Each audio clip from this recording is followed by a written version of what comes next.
자, 이제 우리 또 건강을 챙겨봐야죠. 한진우 원장님의 건강 플러스 시간입니다. 네, 요즘 저도 이것 때문에 굉장히 많이 고민을 하는데 한진우 원장님이 아주 특별한 주제를 가지고 오셨다고 합니다. 바로 봄의 불청객이죠.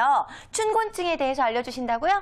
네, 이제 봄에는 만물이 소생한다고 하잖아요. 자연계에 이만큼 변화가 많고 바쁘게 돌아가는데 우리의 일상생활도 그렇게 그만큼 바쁘게 돌아가는데요. 이 시기에 또 하나의 불청객, 춘곤증, 이 춘곤증을 극복하는 방법을 오늘 함께 한번 알아보도록 하겠습니다. 네. 아니, 저는 겨울에는 밖에 춥다가 집 안에 들어가면 따뜻하니까 잠이 많이 오고 막 이러는데 봄에는 날씨가 풀렸는데도 더 잠이 온단 말이에요. 이거 왜 생기는 겁니까? 거의 유사한 이치예요. 겨울 동안에 우리 조직들이 긴장하게 됩니다. 근데 봄철 기온이 높아지면서 조직이 이완하게 되고 일교차가 커지지 않아요? 그러면 그 기초대사량이 많이 요구가 됩니다. 그리고 낮의 길이가 바뀌면서 수면의 패턴이 바뀌고 이런 이유 때문에 나른해지고 노곤해지는 것. 그것이 바로 이 춘곤증의 이유가 되겠습니다. 근데 사실 잠이 오면 중간중간 틈틈이 자주면 될 것 같은데 춘곤증 얘기를 하면서 많은 분들이 굉장히 위험하다라고 이야기도 하시는 것 같아요. 어떤 점들이 위험하다고 볼 수 있을까요? 춘곤증 자체가 우리 건강에 위협을 주는 건 아닌데요. 운전이라든지 위험한 곳에서 작업하시는 분들은 이 졸음이 바로 사고로 이어질 수가 있기 때문에 위험한 측면이 있고요.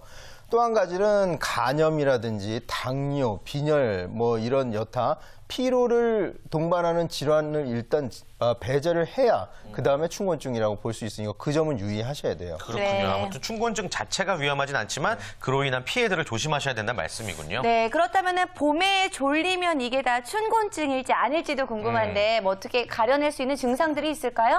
아까 여타 질환이랑 비교하는 부분에서 기간 문제가 있어요. 장기간 이어지면 그건 춘곤증이라고 보기 어렵고요. 대부분 춘곤증은 1주에서 3주 기간의 적응 기간을 거치면 스스로 없어지고요. 네. 비슷한 증상으로 다른 춘곤증이라고 이제 볼 수 있는 질환들을 열거해 보면요. 식욕이 떨어지는 것이 춘곤증의 특징입니다. 졸리면서 식욕이 떨어져요. 근데 졸린데 식욕이 갑자기 돋는다. 이런 이상한 증상들이 오게 되면 비정형적 우울증을 한번 의심해 볼 필요가 있고요. 네. 또 낮에 졸음을 참을 수가 없을 정도로 오기 때문에 일상생활이 곤란하다. 이럴 때는 수면 중에 무호흡증, 숨을 턱 하고 안 쉬고 옆에 많이들 있을 거예요. 그런 경우에는 이제 그 만성 수면 장애를 의심해 볼 필요가 있습니다. 네. 특히 만성 피로증후군 전에 한번 다뤘었는데요. 만성 피로증후군은 충분히 휴식을 취하고 잠을 잤는데도 불구하고 피곤이 계속되는 그런 경향이 있는데요. 이 만성 피로증후군의 특징 자체는 단기간에 기억 장애가 온다든지 집중력의 장애가 이런 증상들을 동반하는 게 특징이고요.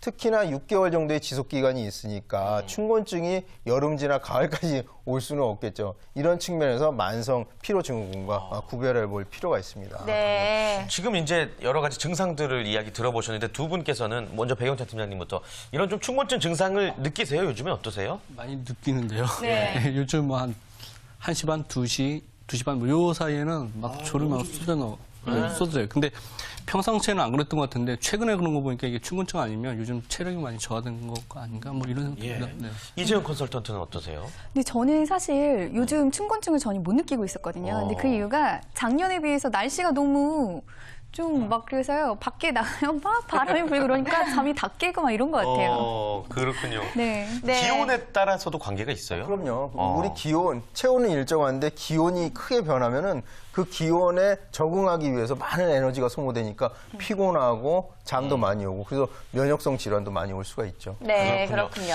그렇다면 이제 극복법을 한번 들어봐야죠. 이겨내야죠, 우리가. 이 황제내경이라는 한의학의 바이블 같은 책이 있습니다. 거기서 이제 계절별로 생활 방식에 대해서 이제 조언 충고를 했는데요.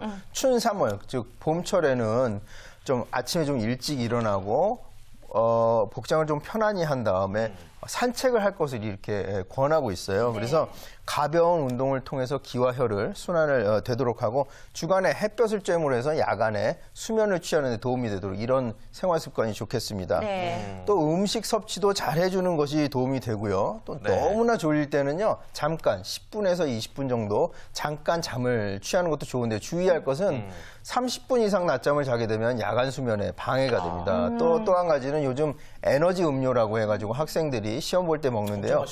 이런 것들 먹고 나면 바짝 잠은 깨지만 역시 야간에 깊은 수면을 방해하게 됩니다. 그래서 이런 악순환이 일어나게 되니까 사용을 가급적 자제하시는 것이 좋겠습니다. 네, 아무리 피곤하더라도 낮에는 30분 이상 낮잠을 자지 않고 또 카페인 음료도 피하시는 게 좋을 것 같은데요.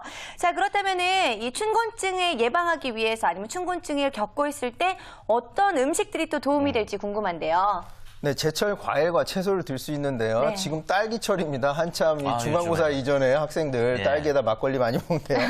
딸기에는 비타민C가 풍부하기 때문에 네. 피로 개선에 도움이 되고요. 봄나물, 우리가 흔히 알고 달래냉이, 쓴바귀, 우리 노래로도 나와 있죠. 이런 나물들의 쓴맛이 입맛을 돋구게 됩니다. 그래서 입맛을 돋궈가지고 충분히 영양을 섭취하는 것이 춘곤증을 이기는 방법이 되겠습니다. 네. 그렇군요. 아무튼 봄나물 이렇게 비빔밥으로 비벼가지고 먹는 것도 맛있을 것 같은데 네. 이 춘곤증에 좋은 지압법 같은 거 없을까요? 네, 이 지압의 아이콘. 제가 짧은 몸이기 때문에 전신을 지압하는데 3분이 채 걸리지 않습니다. 네. 오늘은 그 머리 주변에 있는 혈로 이제 알려드릴게요. 네. 백회와 태양혈, 그다음에 풍지혈을 알려드릴 건데요. 네, 모두 따라 하시는 게 좋겠어요. 백회혈은 말이죠. 이 귓바퀴의 제일 윗부분, 그 이첨이라고 하는데요. 양쪽 이첨을 이은 선과 정중선이 만나는 지점이에요. 머리의 네. 가장 높은 제양지회라고 해가지고 우리 그 중풍이 왔을 때라도 굉장히 중요한 혈자인데 여기를 꾹꾹 눌러주는 것도 잠을 깼고 머리를 맑게 하는 데 도움이 됩니다. 네. 예, 아주 시원하죠. 네, 시원한 것 같아요. 네. 그다음에 이제 태양혈이라고 우리가 보통 관자놀이라고 하는 부분 있잖아요. 이렇게 눌러주면서 또 졸음이 오면 이렇게 서이 없다 이렇게 한번 해주면 구타도 유발되고 네. 굉장히 좋아요. 예, 시원하죠? 머리가 맑아집니다. 좋네요. 이 뒤통수에서 그래요? 이렇게 내려와서 푹 꺼지는 목이랑 만나는 부위가 있어요. 네, 맞아요. 예, 쏙 들어가는 부분. 네. 거기를 풍지혈이라고 하는데 뭐 감기 예방에도 좋지만 이 머리 쪽으로 가는 혈액 순환을 도와서 머리를 맑게 해주고 피로를 개선해주는 그런 효과가 있습니다. 그래서 자리에 앉은 채로 이 지압을 수시로 해주는 것도 춘곤증 개선에 도움이 되겠습니다. 예. 지압을 하니까 굉장히 시원하고 머리도 맑아지는 느낌이 드는데 머리가 망가지는 것을 좀 감수를 해봐야 될 것 같네요. 좋은데요? 머리가 맑아지고 머리가 망가지고. 네, 그래요. 아무래도 봄에는 좀 계속해서 해보는 게 좋을 네. 것 같아요. 그렇습니다. 춘곤증 때문에 많은 분들 이 시간에 특히나 고민이실 것 같아요. 원장님께서 마지막으로 조언 한 말씀 부탁드립니다. 자, 춘곤증은 질환이라고 볼 수가 없습니다. 따라서 치료의 대상도 아니고요. 다른 측면에서 보자면은 치료의 대상이 아니니까 생활 개선이나 운동 섭생을 통해서 얼마든지 개선도 가능하고 예방도 가능한 그런 증상이죠.